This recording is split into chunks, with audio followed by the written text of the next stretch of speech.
Hello everybody, welcome back to Screen Stars. I'm here today to bring you my review for the 2020 comedy film Superintelligence, a film that is directed by Ben Falcone, and it stars Melissa McCarthy, James Corden, Bobby Cannavale, Brian Tyree Henry, Sam Richardson and Ben Falcone.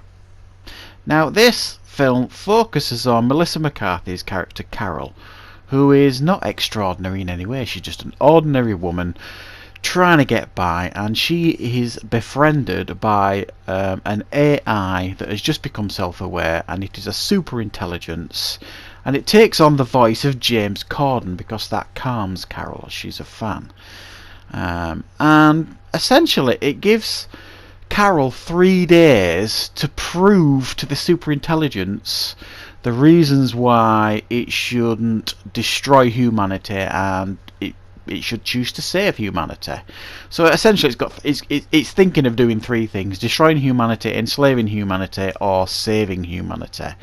And it wants Carol to reconnect with the lost love of her life, George, in order to observe human interaction and for it to make its decision. However, the government get wind of this, and as you can imagine, they're not best pleased, and they are trying to put a stop to this new super intelligence. Right, what are my thoughts on this film? Well, Melissa McCarthy tends to split opinion these days. I think it's fairly clear that she's clearly got a lot of talent. She is a talented comedy actress, and some of the things that she's done in the past I've enjoyed.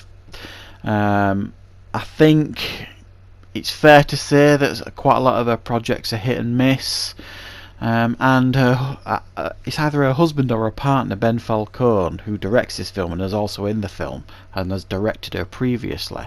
You know, I mean, it does a decent job here. This film is entertaining enough, but it ain't gonna blow your mind or anything like that. I think it's bit of a lost opportunity, to be honest, and it's a subject matter we've seen so much before. You know, the Johnny Depp film, was it Transcendence or something like that? You know, these AI super intelligence things, you know, we've seen it done before, not arguably not quite in this way. They try and put a lighter spin on it, I suppose, but ultimately I think it doesn't work brilliantly, this film, but it is certainly a watchable film. I think what really makes this film compelling and watchable is the chemistry and the relationship between Melissa McCarthy's character and Bobby Cannavale's character, Carol and George. Great performances by these two and great chemistry. You really bought this relationship that failed a number of years ago that she's trying to rekindle. They worked really well together, and that really is the best part of this film. This film, I think, loses its way terribly because it falls into the usual tropes that you would get in a film like this. The government involvement was dull and uninteresting and boring, and it just led to plot holes all over the place. For example, Carol confides in a friend of hers, Dennis, who is some kind of computer programmer or something like that, who then goes to the government with this information, and they immediately believe him. Bizarre. And then they come up with this half-baked plan to try and stop this superintelligence and all this kind of stuff. It was really the dullest part of the film, that part, the government involvement and stuff. And I think if they'd have focused more on the stuff between Carol and George, that chemistry, those interactions, they felt genuine, they felt real, and they were genuinely light-hearted and amusing at times.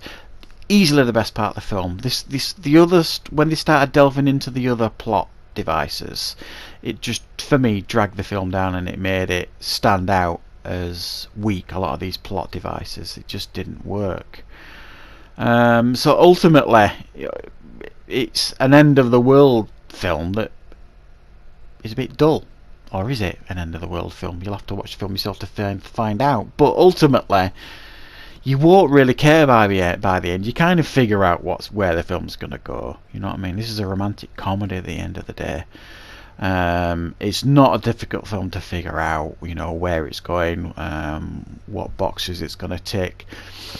But ultimately, like I say, I think it's a shame, because I was genuinely chuckling at times. I mean, I wasn't belly laughing at this film, but I was genuinely chuckling at times.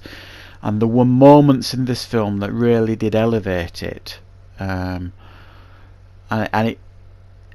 it felt genuine at times, certain scenes and certain aspects of it. And I just think the sci-fi elements to it, this film, that they attempted to do, just didn't work. I mean, that's not to say as well the James Corden stuff didn't work. I mean, he's fine in the film. He's quite amusing. Even though it's an AI taking on the voice of James Corden. Well, clearly we know it's James Corden doing the voice in reality, and it's good, and they've got a good relationship and some good interactions, Melissa McCarthy and James Corden. So there's that trio works, Melissa McCarthy, James Corden, and Bobby Cannavale. That worked. Every time they went beyond that, it didn't work. The government stuff was dull.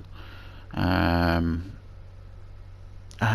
yeah, it's quite a forgettable film, I suppose you can say. Now, I've not seen all of Melissa McCarthy's films. I mean, I genuinely tend to avoid movies if they've got really bad reps and things like that. But I wouldn't say this is an unbearable film. It's not a horrific film or anything. It is very, very watchable, and there is a certain amount of charm to it. But don't go into this film thinking you're going to get something really new and really different, because you really, really aren't. You're just going to get a fairly bog standard rom-com here. So I'll give it a 6 out of 10. Certainly watchable if you want something nice and chilled out to watch. So that is my review for Superintelligence. I hope you liked it. Thank you very much for watching. Of course, I will be back with more content on Screen Stars very, very soon.